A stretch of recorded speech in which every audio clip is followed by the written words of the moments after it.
نکاح جو ہے یہ آپس میں شوہر اور بیوی کے درمیان ایک مضبوط رشتے کا نام ہے، اور ایسا مضبوط رشتہ جو آپس کی محبت اور ہمدردی اور ایک دوسرے کو سکون پہنچانے کا باعث ہو۔ لیکن ہم دیکھتے ہیں آئے روز کہ جہاں پر نکاح ہو جاتا ہے، نکاح کے بعد بہت کم ایسا ہوتا ہے کہ وہ گھر کامیاب ہو اور وہ جوڑا خوشی اور ہنسی خوشی والی زندگی بسر کریں۔ اب یہاں وجہ کیا ہے؟ وجہ کی طرف جانے سے پہلے اس کی اہمیت کو آپ قرآن کی روشنی میں سمجھیں۔ اللہ تبارک و تعالیٰ نے سورۃ الروم 21 پارے اور اس سورت کی آیت نمبر 21 ہے، وَمِنْ آيَاتِهِ أَنْ خَلَقَ لَكُم مِّنْ أَنفُسِكُمْ أَزْوَاجًا لِتَسْكُنُوا إِلَيْهَا۔ اللہ فرما رہے ہیں کہ میری قدرت کی نشانیوں میں سے یہ ہے کہ تمہاری ہی جنس میں سے میں نے بیویاں پیدا کی، وَجَعَلَ بَيْنَكُمْ لِتَسْكُنُوا إِلَيْهَا، تاکہ تم ان سے آرام پاؤ، سکون حاصل کرو، وَجَعَلَ بَيْنَكُمْ مَوَدَّةً وَرَحْمَةً، اور میں نے تمہارے درمیان محبت اور مہربانی اور آپس میں نرمی یہ پیدا کی ہے، وَجَعَلَ بَيْنَكُمْ مَوَدَّةً وَرَحْمَةً، محبت اور ہمدردی قائم کر دی، محبت اور ہمدردی قائم کر دی۔ لیکن ہم اس کے برخلاف دیکھتے ہیں کہ اور حقیقت بھی یہ ہے کہ انسان کی زندگی میں سب کچھ ہو لیکن سکون نہ ہو تو وہ زندگی اجیرن بن جاتی ہے اور زندگی پھر زندگی نہیں رہتی۔ تو اللہ تبارک و تعالیٰ نے اپنے بندوں پر رحم فرماتے ہوئے ان کو سکون پہنچانے کے لیے انہی کی جنس میں سے اس کے لیے بیوی پیدا کی کہ جس سے شادی کر کے انسان خوشگوار اور پرسکون زندگی گزار سکے۔ مگر آج کل ہم جب دیکھتے ہیں وہی بات پہلی والی کہ میاں بیوی کے درمیان الفت اور محبت کم ہوتی ہے اور جناب ان کے درمیان رشتہ بن نہیں پاتا، حالانکہ یہی رشتہ جس کے لیے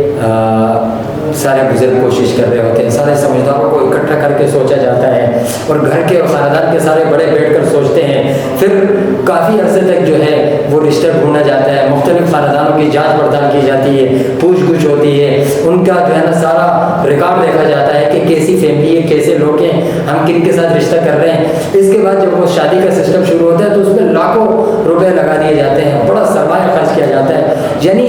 مختصر یہ کہ بڑی محنت اور مشقت کے بعد یہ شادی انجام پاتی ہے، لیکن اس کے بعد مہینے، 2 مہینے، 6 مہینے، 4 مہینے، سال، بہت زیادہ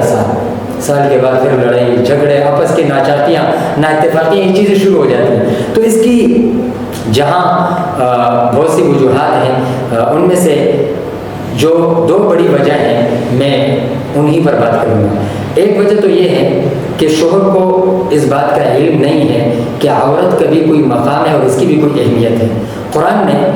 جہاں انسان شادی کرے اور نکاح کرے، اس انسان کے لیے قرآن نے ایک واضح اعلان فرما دیا، وَأَخَذْنَا مِنْكُمْ مِيثَاقًا غَلِيظًا، کہ جس عورت کے ہاتھ میں آپ ہاتھ دے رہے ہیں، جس سے آپ نکاح کر رہے ہیں، اس سے آپ نے مضبوط عہد و پیمان کرنا ہے، آپ نے یہ ارادہ کرنا ہے کہ میں تا مرگ آپ کے ساتھ رہوں گا اور آپ کے ساتھ نبھا اور آپ کے ساتھ چلن اور آپ کے ساتھ گزارا یہ میری زندگی کا حصہ ہوگا۔ ایک چیز۔ دوسری چیز، مرد گھروں میں اپنی خواتین کو اہمیت نہیں دیتے، اس کو کچھ سمجھتے ہی نہیں۔ اگر ہم اپنی بیویوں کو دوست بنائیں، فار ایگزامپل مثال کے طور پر اس سے ہم دوست کی طرح ڈھیر ساری گپ شپ کریں اور اس کو اپنی ہر پرابلم بتائیں اور اس سے مشورے مانگے کریں اور اس کو اس قابل بنائیں کہ وہ ہمارے لیول کے برابر ہو جائے، اگر میں عالم ہوں اور میں ڈاکٹر ہوں، میں انجینئر ہوں، میں اپنی بیوی کو اپنے لیول کے برابر خود بناؤں، اور اگر وہ فضول بول بھی ہے، عورت ہے، ناقص العقل ہے، اگر کمزور ہے بیچاری، فضول بول بھی دے تو آپ مسکرا کر اس کی بات کو ٹال دیں اور اس کو سنا کریں، اس کے ساتھ دوستوں کی طرح باہر جا کر کھانا کھائیں، راتوں کو آپ جو ہے کافی سارا ٹائم اس کو دیں، پکنک پر آپ لے کر جائیں اور اسے احساس دلائیں کہ وہ آپ کے لیے بہت اہم ہے، اگر اختلاف ہو بھی، ناراضگی ہو بھی جائے تو دوست کی طرح ایک دوسرے سے معافی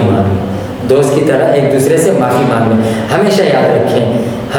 رکھیں لائف پارٹنر کو سنبھالنا ایک فن ہے، اور اگر آپ کو یہ فن نہیں آتا